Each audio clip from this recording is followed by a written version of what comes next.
Bismillahirrahmanirrahim. Assalamualaikum warahmatullahi wabarakatuh. Alhamdulillahirabbil alamin. Wassalatu wassalamu ala Rasulillah ajma'in. Asyhadu an la ilaha illallah wahdahu la syarikalah wa asyhadu anna Muhammadan abduhu wa rasuluh sallallahu alaihi wasallam la nabiyya ba'da ma ba'. Allahumma salli ala sayyidina Muhammad wa ala ali sayyidina Muhammad. Yang terhormat atau yang kita muliakan Ibu dosen pengampu, Ibu Dr. Zurifah Nurdin MAG. Kemudian yang saya hormati teman-teman, para sahabat, para mahasiswa dan mahasiswi yang tergabung dalam mata kuliah matrikulasi pengatur hukum Islam. Kemudian Bapak Ibu yang kami hormati, izinkan kami dari kelompok 6 akan mempresentasikan makalah dalam mata kuliah matrikulasi pengatur hukum Islam yang diberikan kepada kami. Sebelumnya mari kita bersyukur kepada Allah Subhanahu wa taala atas segala limpahan rahmat dan karunia dari Allah. Kita masih diberikan kesempatan untuk melaksanakan seluruh aktivitas kita sehari-hari. Mudah-mudahan selalu dalam ridha Allah Subhanahu wa taala. Salawat dan salam kepada junjungan kita Nabi besar Muhammad sallallahu alaihi wasallam. Mudah-mudahan kita istiqomah menjalankan apa yang telah beliau sunnahkan. Dan insyaallah nanti kita bersama-sama dengan beliau di surganya Allah Subhanahu wa taala. Kami buka acara presentasi makalah kami dengan membaca lafaz basmalah. Bismillahirrahmanirrahim. Makalah kami yang berjudul Legislasi Hukum Islam di Indonesia, yang disusun oleh pertama Muhammad Azizur Rahman, yang kedua Ridwan Hanif, yang ketiga Apandi Rahman, yang keempat saya sendiri Firdaus. Bapak Ibu yang kami hormati, makalah yang kami susun ini kami mulai dari pendahuluan yang berisi tentang latar belakang makalah. Di Indonesia, agama dan negara adalah dua identitas yang berbeda dan masing-masing memiliki otonominya sendiri, di mana ada wilayah yang sepenuhnya milik agama. Negara tidak mungkin bisa memasuki wilayah tersebut. Dan ada pula wilayah yang sepenuhnya menjadi kompetensi negara, maka tidak dapat juga agama masuk di dalamnya. Kemudian kajian tentang legislasi hukum Islam di Indonesia ini merupakan salah satu bagian penting yang terintegrasi dalam memahami dinamika pembangunan hukum dan studi tentang efektivitas pelaksanaan peraturan perundang-undangan yang berlaku di tengah masyarakat Indonesia. Kemudian dalam makalah kami berikan beberapa rumusan. Yang pertama, bagaimana definisi legislasi hukum Islam itu sendiri. Yang kedua, bagaimana dinamika legislasi hukum Islam di Indonesia. Dan yang ketiga, bagaimana diferensiasi hukum Islam, legislasi hukum Islam di Indonesia. Dan yang keempat, bagaimana problematika legislasi hukum Islam itu sendiri. Selanjutnya, dalam pembahasan yang telah kami berikan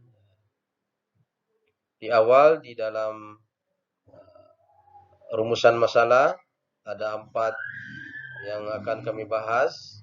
Yang pertama ada pengertian legislasi hukum Islam, pengaturan hukum Islam di Indonesia, diferensiasi legislasi hukum Islam di Indonesia, dinamika legislasi hukum Islam, dan yang terakhir adalah problematika legislasi hukum Islam. Kami mulai dari pengertian legislasi hukum Islam. Kata legislasi sendiri dalam bahasa Arab dapat disebut dengan taknin. Ulama fikih mengemukakan secara terminologi bahwa legislasi atau taknin adalah penetapan oleh penguasa atau sekumpulan undang-undang yang mempunyai daya memaksa dan mengatur hubungan sesama manusia dalam suatu masyarakat. Dengan demikian, legislasi hukum Islam adalah upaya pemerintah untuk melakukan penetapan hukum yang diambil dari Islam, yang kemudian dijadikan sebagai undang-undang secara legal dengan tujuan agar dilaksanakan oleh masyarakat untuk memiliki sifat mengikat dan memiliki konsekuensi hukum. Kemudian pengaturan hukum Islam di Indonesia. Lahirnya peraturan perundang-undangan perkawinan, undang-undang perwakafan dan undang-undang kewarisan serta kompilasi hukum Islam atau KHI di Indonesia ini merupakan dinamika perbaharuan pemikiran hukum Islam yang patut diapresiasi dan disyukuri. Penyebarluasan KHI dilakukan menggunakan surat edaran Direktur Pembinaan Badan Peradilan Agama nomor 3694 garing EF garing HK 033 garing AZ garing 91 tanggal 25 Juli 1991 yang dikirim kepada semua ketua pengadilan tinggi agama dan ketua pengadilan agama di Indonesia. Demikianlah ketentuan dalam undang-undang tersebut berlaku secara keseluruhan dalam pengaturan masalah perkawinan, perwakafan, dan kewarisan bagi umat Islam, khususnya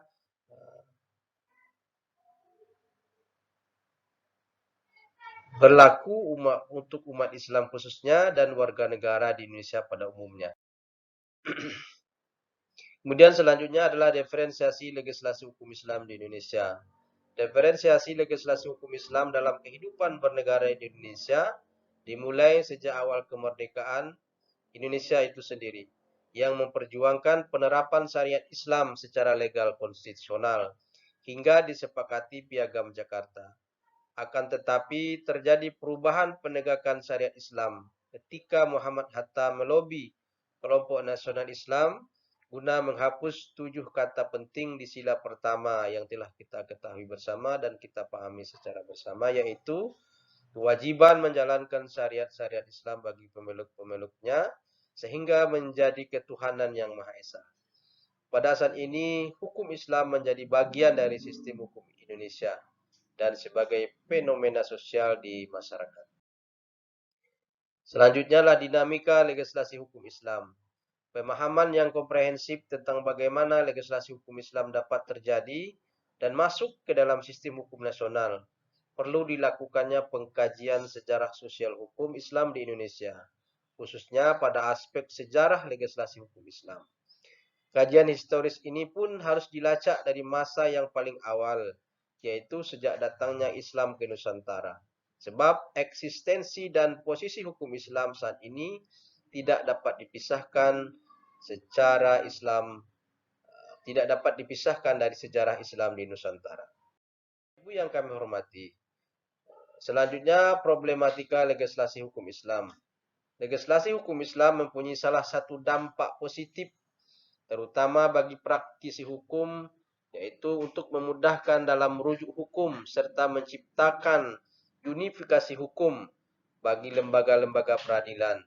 Akan tetapi, kendala yang lebih berorientasi pada sifat negatif adalah bahwa hukum Islam dengan keragamannya tidak bisa ditunggalkan untuk kemudian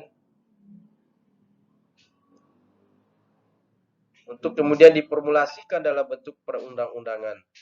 Dampak yang ditimbulkan baik positif maupun negatif tersebut hanya sebagian problematika yang muncul, sehingga perlu adanya solusi dalam pro kontra legislasi tersebut agar mampu mengakomodir semua kepentingan manusia, terutama dalam menjaga kemaslahatan umat.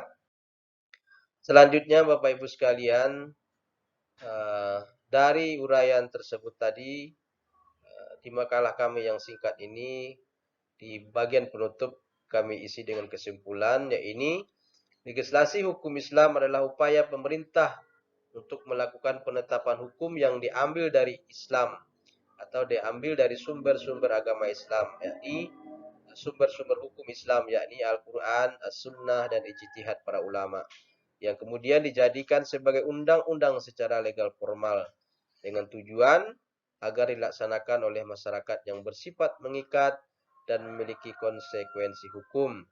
Kajian tentang legislasi hukum Islam dapat dalam perspektif pembangunan hukum Islam yang kekinian akan memberikan kontribusi terhadap perkembangan aktualisasi nilai-nilai Islam yang bersifat adaptif. Demikian kiranya yang dapat kami uraikan melalui video singkat ini terhadap tugas makalah kelompok 6 yang berkaitan dengan legislasi hukum Islam di Indonesia. Mudah-mudahan dapat dipahami, dan kepada Ibu dosen pengampu, mohon dapat dimaklumi atas segala kekurangan dan kekeliruan dalam uraian makalah yang kami sajikan. Kami akhiri dengan walhamdulillahirabbil alamin. Assalamualaikum warahmatullahi wabarakatuh.